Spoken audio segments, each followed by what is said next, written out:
that is a different story. It kind of makes up for his weakness in that he regenerates mana much more quickly, and he also gives him the capability of maybe casting some other spells besides lava spawns. So, maybe I've talked this category into the earth, but we're going to actually get into the second game, which I'd like you to pause at the 1 minute mark again. I'll keep talking. I was going to play a little music, but, screw that. I'm going to keep talking because I know that you guys want to hear my voice over any song that I could find. Okay, so I'm at the 1 minute mark, and I hope you are as well, because I'm pausing this mother effer in 5, 4, 3, 2, 1. I'm paused. Ready to work. It's pretty cool that I found these two games. I was pretty bummed out after the new patch because, all my replays were pretty much useless. But luckily there was some kind of clan war tournament thing, and replays.net hooked me up with all these new replays, so I kind of restocked my reservoir of Gosu knowledge. And interestingly enough, these two games were played on the same map, and the starting locations were almost mirrored. And so, it's just pretty cool how that worked out. It also gives you a good insight as to the changing, or the ways that heroes change the game. Because there's really no reason why this game is not going to end, or it's not going to become the same thing as last game. It's same spawn point, same map, same everything. So I love it. I love it. I still love Todd's build thing. It's seriously, it's like a freaking castle. Don't even give me that shit. Like, that's a fucking castle.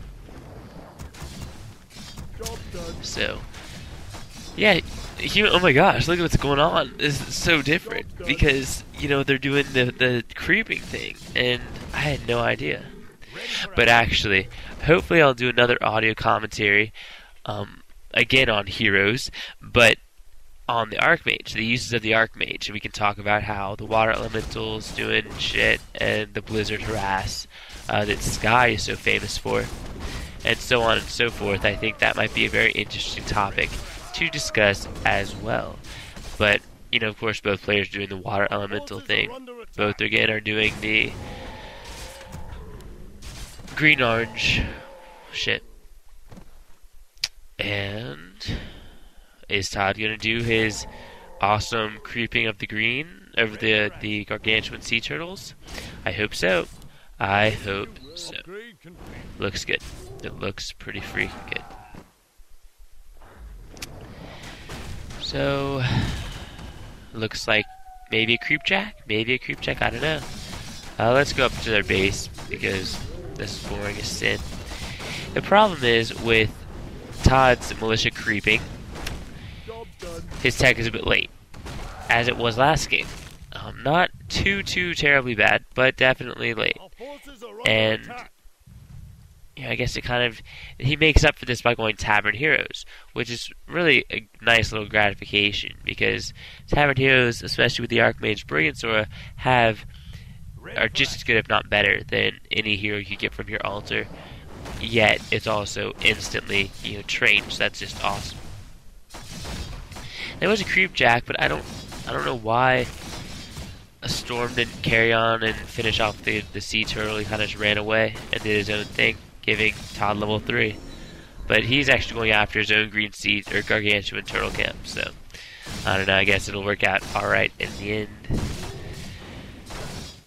So I definitely think, as far as creep patterns go, I definitely think this is a winner. You always run the risk of being creep jacked, or I guess creep jacked is the right tense. But what can you do? It's a risk that I think you should take. And man, once again, there's not too terribly much to talk about. I really don't like how Todd is building all his farms in the back of his base. I think that's a mistake, because you see he has so much open space in the front of his base that you can just run some footmen right to your lumber peasants. And yeah, you have to run through that arcane tower, but that's really not that bad. Whereas if you had your farms, kind of like how like Storm has it in a sense, he's kind of protecting his units by his buildings, which is not really the case with Todd. So again, that little rush. See, his rush is much less effective as Storm has level 3 water elementals, even though he's already kind of used them up. His arcane tower placement is impeccable, and there's really no way to penetrate into Storm's base, which is pretty freaking goosey, if you ask me. So I guess I'll give you a little preview of what you can expect in the upcoming, or next. Basically, Storm is going to go the Firelord, which you saw Todd go last time we met. And Todd is going to go for a different hero, the Pandaren Brewmaster. Pandaren Brewmaster is another hero that benefits exponentially, not exponentially. Someone bitched at me a while ago because I used exponentially wrong. Well, you know what? Like, fine. The Panda is awesome because with the mana regeneration from the Archmage, he can do so many more Haze Breath of Fires. It's ridiculously good. So, go Sue.